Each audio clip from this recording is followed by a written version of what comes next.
What's up, guys? Welcome to Daily Dose of Reddit. This is your host, Zach, and today's subreddit is r/ChoosingBeggars. Alright, this story's called Lady Needs a Discount. Got my first proper choosing beggar at work today. We've had a couple of people get cranky at us about prices before, but this lady was the first person to display the level of sheer bull-headedness that I feel really defines a choosing beggar. She came in around 1 o'clock p.m., slowly lumbering around the bakery, picking up and squinting at every product she could get her acrylics on. Her sights finally set upon our decorated cookies. She asked how much they were. I told her $4. The look on her face as she heard the price told me all I needed to know. This was about to be trouble. $4? She balked. That's ridiculous! I gave her the canned response we have about the fact that our ingredients are expensive because they're specialty, so it is what it is. She scoffed and rolled her eyes at me, and I just mentally thanked my insomnia for having kept me up late enough last night that I was too exhausted to feel the sort of rage that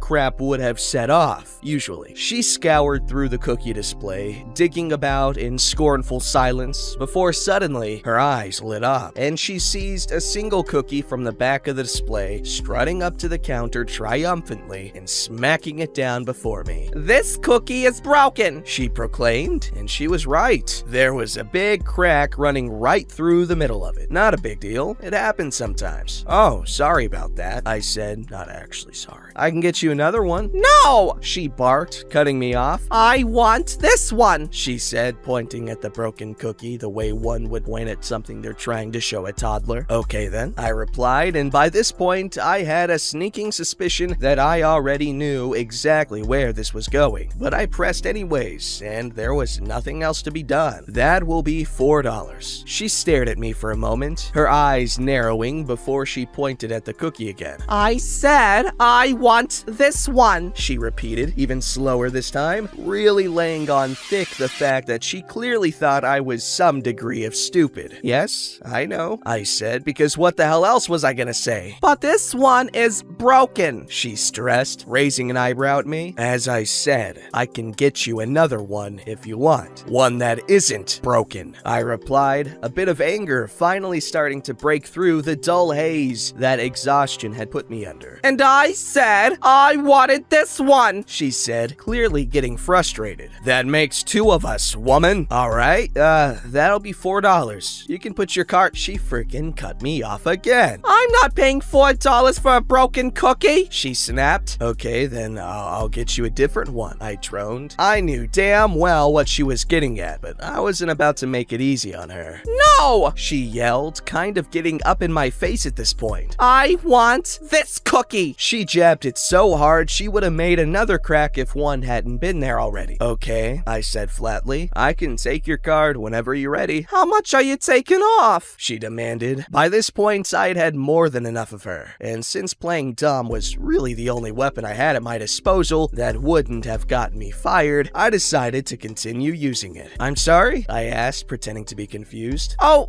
she cut herself off that time, huffing, The cookie! How much are you taking off on the cookie? I haven't taken anything off, I answered. It's $4. But it's broken! She stressed for what felt like the 768th goddamn time. Can't I get some sort of discount? Unfortunately, no, I replied, very much not meaning that first word. If being broken is an issue, then we could get you an unbroken one, but I know you said you wanted this one. Is there someone else I could talk to? She asked, her tone suddenly dripping with faux politeness of a Karen about to try some crap. A manager, perhaps? She stressed the word, raising an eyebrow at me as she did. The attempt at a threat was so gallingly obvious that I just about gave myself an aneurysm trying not to roll my eyes. My manager isn't in today. Sorry, I responded, making sure to use that same sickly sweet tone that she tried on me. She dropped the act quickly, her fake smile melting into a snarl as she realized her trump card had no effect. I'm not paying $4 for a cookie! She screeched. She didn't actually stomp her foot like a toddler, but the energy was very much the same. Okay, I said flatly. Then very pointedly didn't say anything else, even as she stared at me, clearly still somehow hoping for a different answer. We stood there for several more seconds. She glared at me. I stared blankly over her shoulder at the bakery behind with a perhaps a bit over-the-top expression of utter indifference on my face. Finally, she seemed to realize I genuinely wasn't gonna budge, and with one last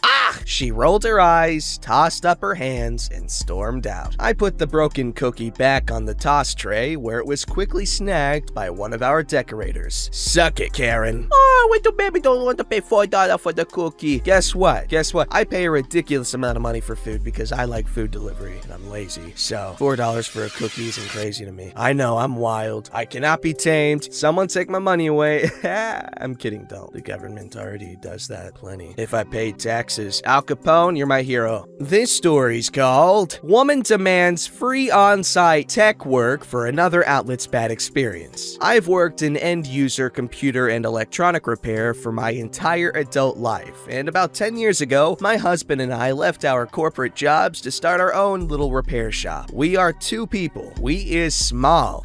A woman calls. I'm going to call her Mary. She's never been a customer of ours before and wants to know if we give free diagnostics. I tell her we do, and she wants to know how soon we could diagnose her computer that's running slow. This was Wednesday, mid-afternoon, and we have about 3 hours left until closing. I told her it'd probably be tomorrow, with so many people working with home and home educating right now. Our workload is very heavy, and it's difficult to guarantee a turnaround time. Tech support and electronic repair is crazy right now. It's important. If I give you my address, you can stop by after you close. I'm sorry, we don't have enough on staff to do on-site work at this time. What do you mean? I explained that there are only 2 employees here, and we can only do repairs in our office space. She has to bring it in. Side note, I have been a paraplegic due to a spinal injury since I was 13. I don't mention this because it's not an issue for my line of work. In my office, I will not show up to someone's house that just has 3 stairs. It's a service we do not offer. That being one of the reasons. What about my printers? I have a very old laser jet printer,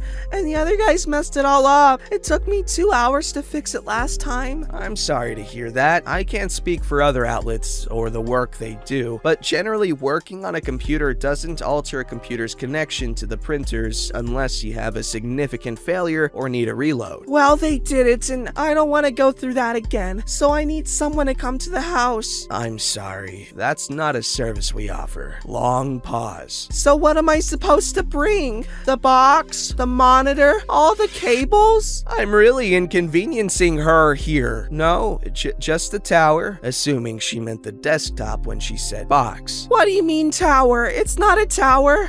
The computer, where everything plugs in. We don't need cables, just the computer. What about my printer? If you mess up my printers, what will you do for me then? Will you come out and fix it if you mess it up? Pausing, thinking of a strategic way to answer without being a jerk. I wouldn't have a solution for that. We do not do on-site work. Perhaps another outlet has a better solution for you? But they don't do it for free. Our diagnostics are free. We can give an estimate, but ultimately the cost of fix depends on the problem. But you won't know the problem if you don't look at it. No, I don't. Well, then how long does it take? We currently have about a 1-day turnaround time. What? I have to leave it here? We are at capacity. I don't have any open spots on the bench. Then come to my house. No. Then I went awkwardly silent. I was just gonna let her mentally blue screen for a while until her tantrum ended. Thursday, she pulls up in the handicap spot and calls to ask for someone to get the computer out of her vehicle. And I roll my little stoic ass out in a wheelchair and haul this big ass steel K-Stel out of her truck. It's Windows XP. She has hard drive failure. There's pretty much no support for anything her equipment's age, and she has no backups. I referred her to Drive Savers in California. We're in Ohio. Ha! It sounds like fun.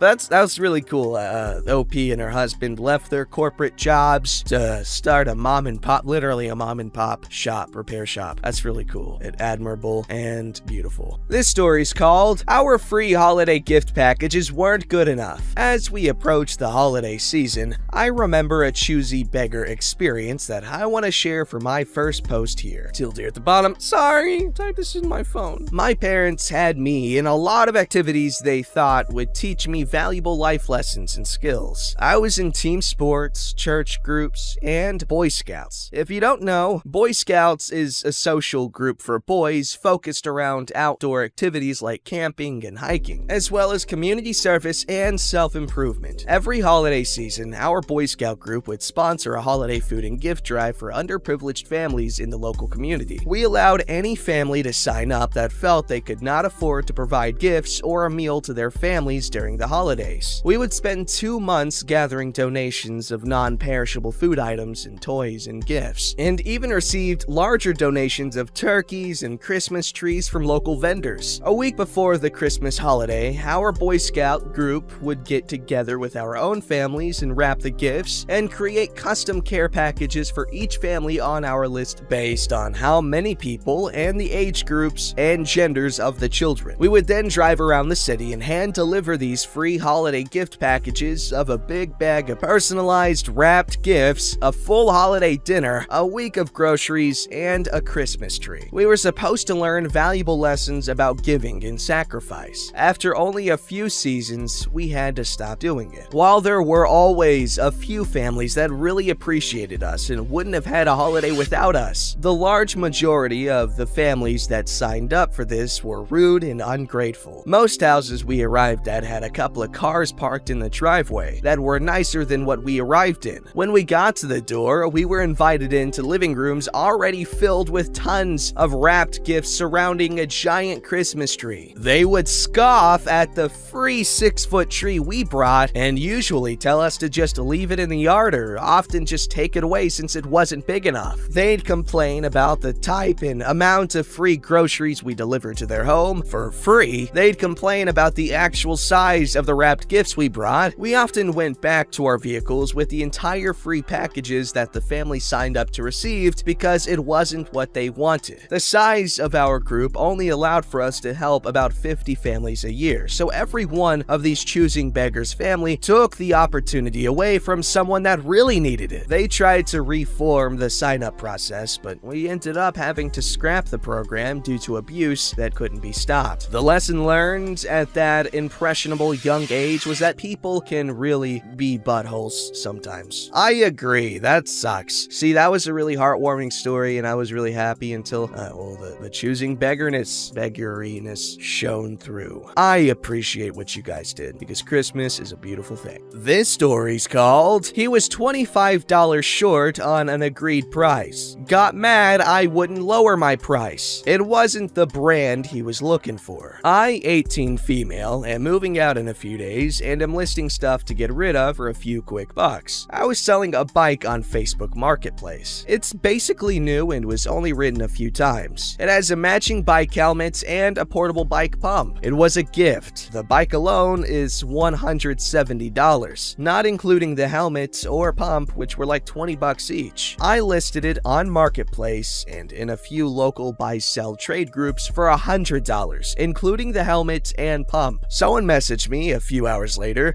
He's a guy in maybe his 30s, and we both agreed he'd pick it up in the morning. Well, he shows up, pays with cash, I count it, and it's only $75. I do a few recounts, and he goes to get the bike from the open garage to load in his truck. I tell him, hey, this is only $75 here if you want to count over it. Did you maybe miss a few bills in your pocket? He gives me kinda an irritated smile. He says, we can just do 75. I felt really anxious by that. No one else was home at the time, and I tend to be pretty timid when I could tell people are upset. But this time was different, and I felt really annoyed and pissed off. I said, hey, can you let go of the bike? We agreed on $100. I have the text. Lowest I'll go is $85, but you'd still be 10 short. At this point, $85 feels like I'm being robbed stupid. He lets go of the bike and it falls over, which was kinda lame. I could tell he was frustrated because he started to raise his voice a bit. He said, there's $75 there. I never wanted to go above $75. This isn't even the brand I'm looking for. It's a Huffy Cranbrook. I don't know what that is. I was was trying to stay calm. He was making me feel super anxious. I tried to tell him the brand name was in the listing's title, and it's on the bike in the pictures. I'm sorry it's not the right brand, but the bike is $100. He just goes on his phone while shaking his head and like grunting and stuff. I kinda just stood there awkwardly because I didn't know what to do. He shows me a picture on his phone of a bike. It's not even close to what I have. The bike I have is a boardwalk cruiser. He's showing me a mountain bike or some kind of BMX bike. I kinda stood there like, I gave him his money back. He thanked me for wasting his time before he left, and that was it. My first experience on Facebook Marketplace, and a real weird one. That's when you should have just given him $50 back. If he wants to withhold 25, you can withhold 25. And the money you steal from him, or no, take from him would be, for him wasting your time, which he did, not you. Don't forget to like, subscribe, and hit that bell to never miss an episode.